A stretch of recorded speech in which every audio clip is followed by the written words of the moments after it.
So today we will be working on lab number 4, and in this lab we'll see how how the users can we can take input from users, like how we can take input from user through keyboard, and how we can then forward those input. Like for example, if user uh, wants to move the player on the left side, how we can do that, how we can take input from the keyboard, how we can move it to the right side as well.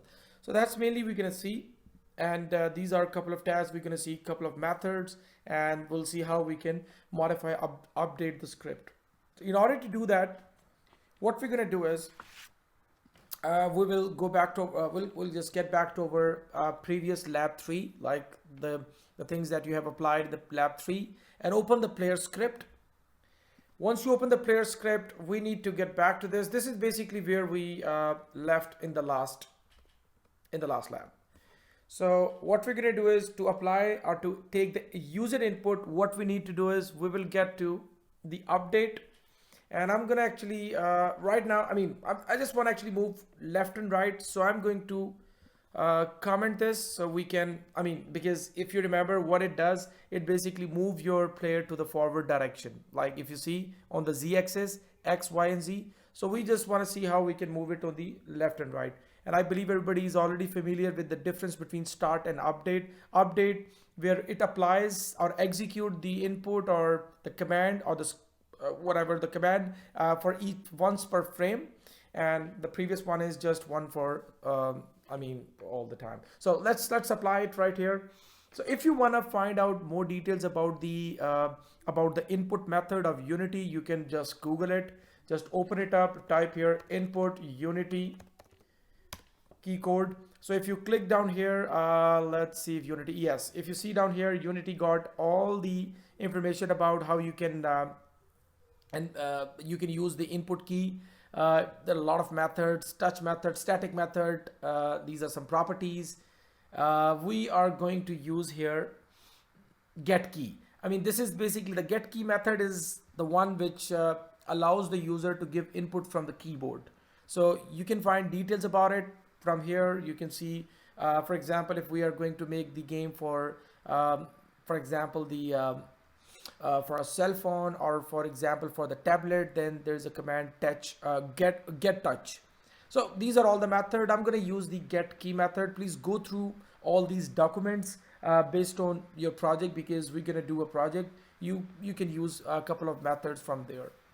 So let's go back to the script, and what I'm going to do is I'm going to actually make a logic here, and let's see firstly whether this command works or not. Okay, so let me just build a logic. If, okay, so let's create if, and the logic is, let's say I'm going to use the input method, and as I mentioned, I'm going to use the get key method, and the key code.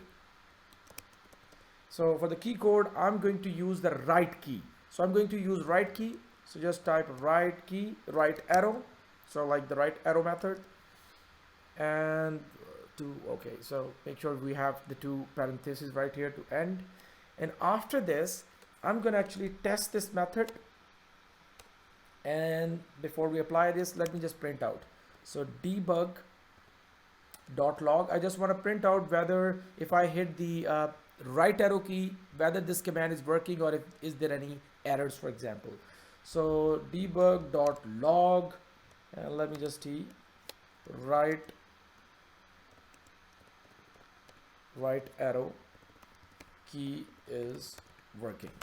Okay, so it means it is taking input from right arrow key, semicolon, and let me just save this.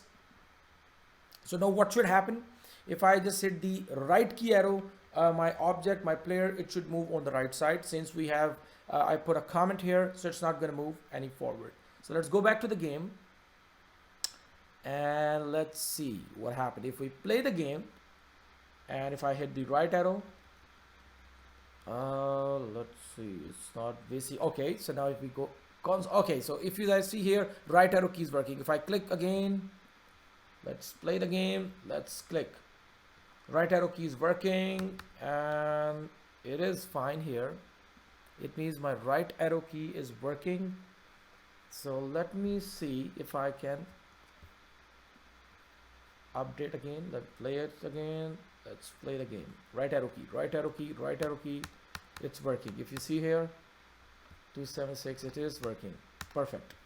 So right arrow key is working. Let me just stop the game here. Let's go back to my script. So it means this particular script is working right here. Let's try for example for the left key, left arrow. Let me just copy this. Let me just copy all these. Copy this and let me just paste it right here. And let me just change this key code to left arrow. So I just want to see my left arrow also is fine. So now this is going to be left arrow key is working. So let's see if I save this and let's go back to our game. Getting applied. Let's play. All right, so let's put the left key. Left is working, right is working, left, right, left, right. If you guys see here, over, perfect. It is working, so everything seems perfectly okay. Now let me just show you what we have to do, what exactly we want. So we're going to move the player on the left and right side, and if you select the player, let's say if we move the player on the right side, look at the value on the x-axis position, it's getting positive. If you go on the left side, it is getting negative. So what we need to do is we need to control the position, x position, positive and negative. Like if you want to move to the right side, the x value should be positive. If you want to move on the left side, the value of x should be positive, negative, sorry. So let's see how we can apply it in our scripts, how we can do that. Let's try this. So we will get back to our script. I'm going to delete this debug.log and let's see, we will need to change the transform position.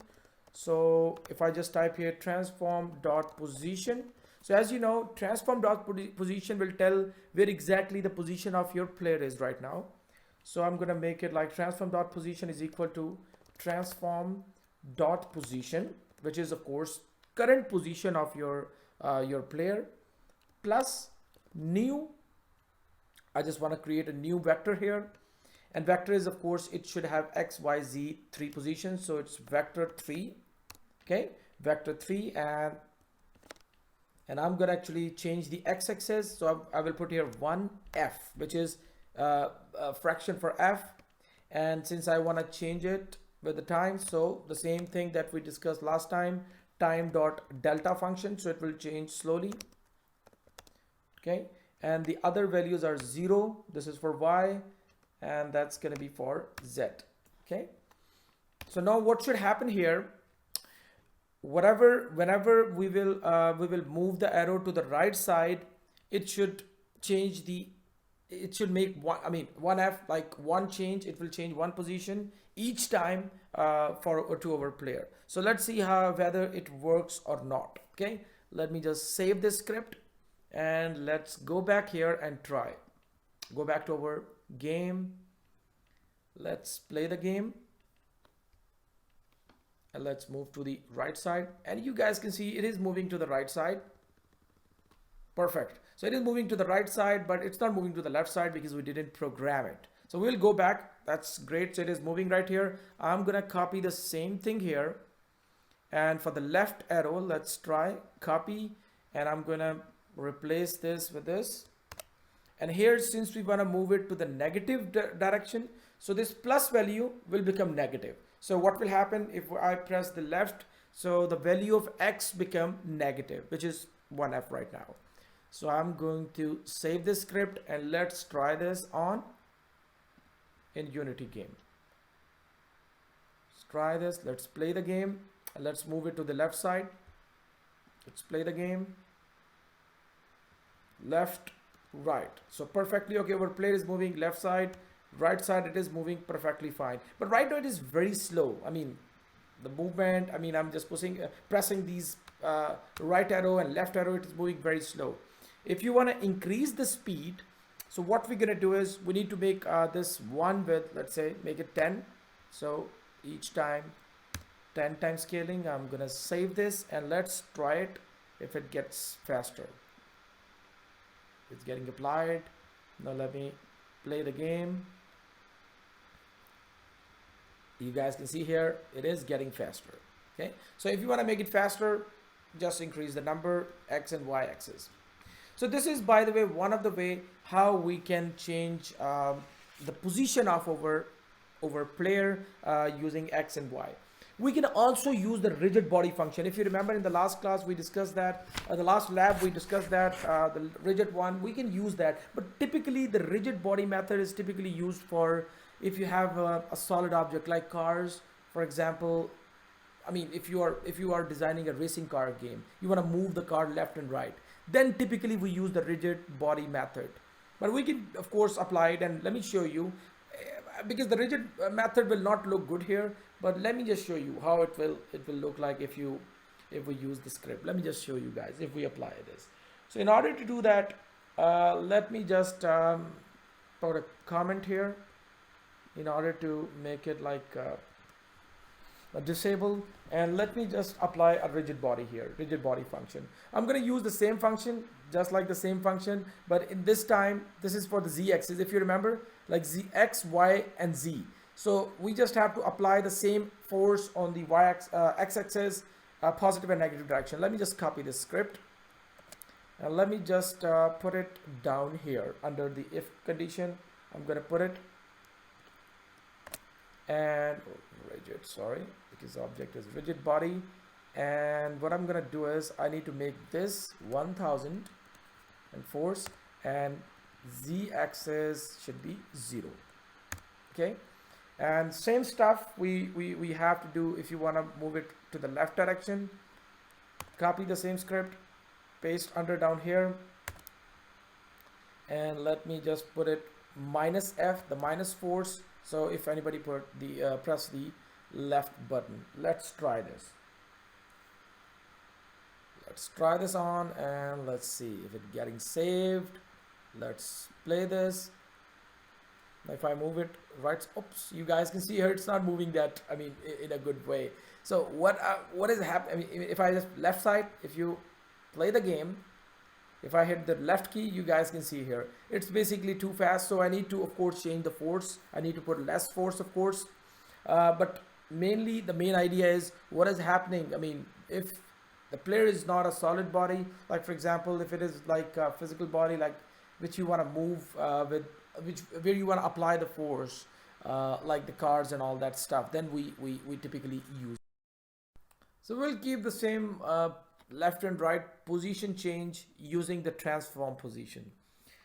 The next I'm going to see how we can we will learn another function which is called a fixed update. For example, if you want to move forward but you don't want to move that quick, okay, and if you want to move like you want to actually move forward a specific interval of time, like, so the game player, everything should be not too fast, will be full in control, left and right, and moving fast should be also in your control. How we can do that? There's a we need to create a new class here, and that's basically, in order to do that, we will create another class,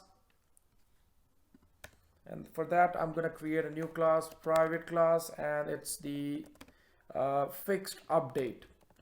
You can of course pull the documentation and you can read out what exactly the fixed update command, what it used for, and how we can use this particular function. So what I'm going to do is I'm going to apply again the rigid body function here, and let's see how we can apply it down here. So let's apply the rigid body code here, and let's see.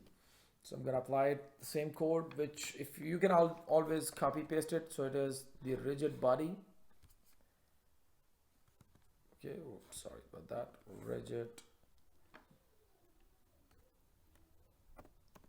Rigid body dot add force, and the same way I am going to keep the same, like, because I want to move it to the forward, so it's 0 for my x-axis, 0 for y-axis, and again 1000 F like the force, which we will change slowly with time dot delta. We'll apply that same delta time function. Okay, time delta, and let's save this. And if you want to see for how many specific instant of time it's gonna work, we can check it out. Let me just firstly, let's see if it works properly, and then I'll show you the time instance. Compiler header has to be fixed. So let me just see what is the compiler error. Let me just fix that. There was just a typo right here in the script. It was delta time. Now let's try this on. Let's play the game and let's see how exactly it works. You guys can see here, let's moving left, right, and moving forward as well. So everything is going great. We are moving left and right. The player is moving left and right, and everything is going great. So this is what all we need. So let me just show you how we can, because how you can change the positions. Like for example, if I just want to make it a slightly fast, for example, let's say what I'm trying to say is, for example, if I just want to change this positions, the move forward slow, so I will put here 500F, and if I just save this, and once we go back here, it's getting applied. You will see if I play this, it's going to be slowly move faster. So if you want to change these parameters directly from the inspector view, how we can do that? And in order to do that, what we need to do is we need to replace all these mathematical values with some kind of variables. We need to create variables. We need to declare the variables. So how we can do that? We will declare the variables down here, or whatever the variable you want to use. So let's say, let's create a public, and that's a floating point. Force, which is the this one where we are using the rigid body. So I'm using force here. Let's create a variable force, which is equal to, for example, for here 500F, or let's say 750F, for example, for right now. And for this one, for speed, like this is basically the speed. Let's try this left and right speed change. So I'm gonna again create public. Okay, that's great. And public float speed, and I'm gonna put a speed here 10F. Okay, so now I'm going to replace this 10F with the speed, so we can change the left right location with this speed variable. We got this, and this one also will get replaced with this speed, which is already declared, and I'll show you what would be the benefit of this. And this 500 is also gonna replace with the variable force. Okay, it's gonna replace with force. Everything seems perfectly okay to me. Let's save this. So we have created a script which we can move left and right, and which of course can move the forward as well with the slide change, or we can define the change as well. So let's go back to the game. The script changes got applied. Let's play the game. Perfect. So everything is perfectly okay. If I go back here to my player, you can see here, if we go to the players, slightly move here, you can see those variables are down here. Let's say if you want to change this force, like the force towards the axis, like the moving forward, if you make it like let's say 1500, and speed left and right, let's make it, for example, 15, and let's try this now. Let's play. So you guys can see here how fast it is moving. Why it is moving very fast, you guys can see here, because we have added these parameters here, these components, which we can of course control from here. Let's say 1700, 800, whatever parameter you want to give. Okay, you can try this on. Okay, you can try this on. Let's see, make it 900, and that's 15. Save this, and if you play the game now, you will see how fast it is now. And that's the benefit through which we can directly control over it. Now right now there's one thing which we would like to add here. Let's say if we play this game, let me just make the forward force, let's say 500.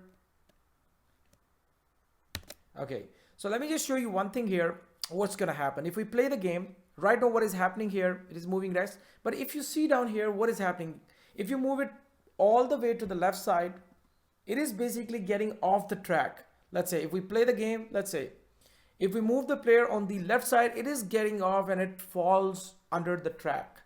Now what's the problem? The problem is that the boundaries of the game is not fixed. Like these two boundaries, maximum, minimum, these are not fixed. We need to define the boundaries so it will not get off the track. It will stick on the track. Let's see how we can do that. There are two methods through which we can do it. I'm going to show you both of them. So this, first of all, since we don't want our player to get off the track, we don't want the player to fall. We want to define a boundary. So we need to create two variables first: max value of x-axis and minimum value of x-axis. So we'll create a class here, public class, a public object float, and let's say a max. Okay, max x value. We will define the max x value, and we need to define a min value as well, a minimum x value, a min x value. What would be the minimum x value as well? So let's go to the inspector and let's see what should be our maximum and minimum value, and then we will apply a logic. Okay, let's see what should be the value. If we go back to the game, this is my player. Let's select the player and let's see if I move my player on the x-axis side. If you see on the inspector, let's see. So it's like 3.94. For example, I want to make this boundary 3.94 as a max on the right side, and on the left side, let's say minus 3.94. I mean, you can move it a bit more, but I want to make it like 3.94 on the left side and 3.94 for the right side as well. So let's see how we can do that, how we can make a logic. So please remember one thing, this logic is very, very important, and there are a bunch of methods through which we can get it done, but let's try a simple one. So let's go back to our script. I have already applied these two functions, max and min function. Now what I'm going to do is I'll go to my project void update. Okay, so I will go down here. I will create an object. I will create an object here, which is the a player position object. So let's create a player position object. Let's say it says the player position object, and player position object, POS, position for position, player position object, and let's make it player position. So I'll use it. So player position object, and for player position, what I'm going to do is I'm going to give it to the player current position, which is in the transform dot position. So as you know, in the transform dot position, we have the player current position. So I've assigned the variable is player position, and to the player position, I have applied the current position. Now I need to build a logic here, and the logic is, let's build a logic. Let's say if the player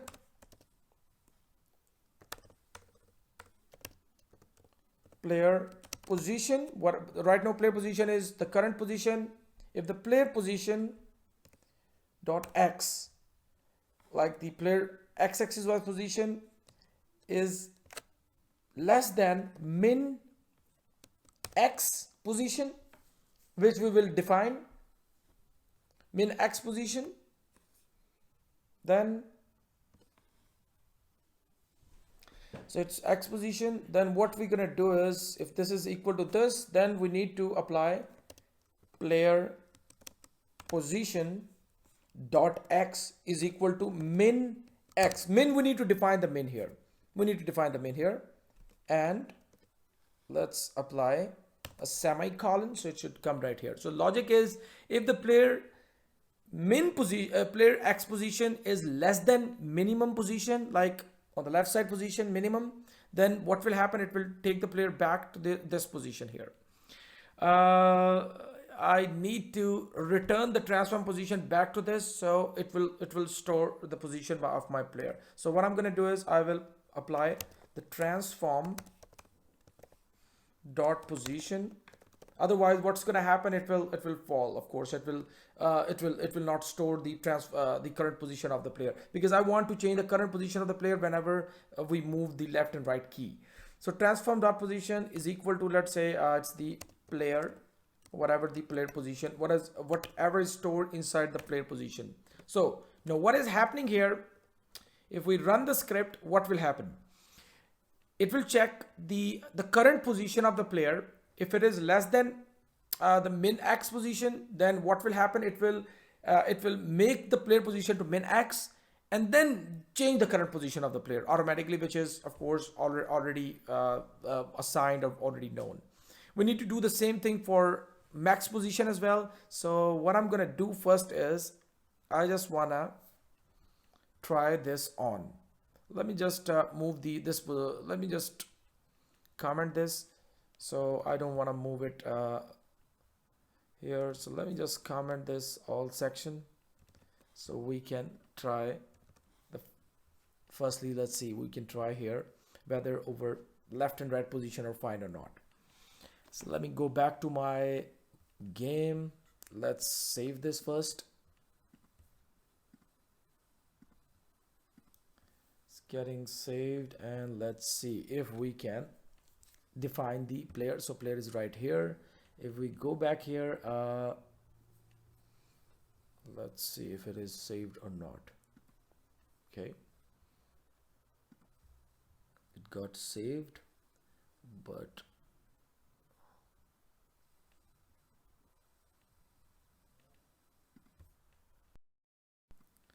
so we need to change the max and min position, and I think we defined the max position was 3.94.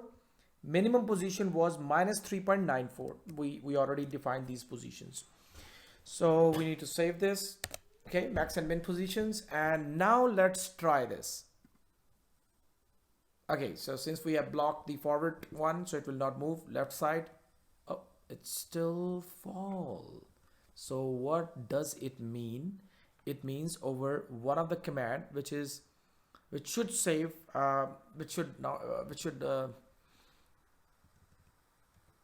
okay, so left one is fine, but maximum position, it is basically falling down here. We need to fix this error, because for left minus 3.94, it is working perfectly okay, but max might have some issues. We're gonna check it out.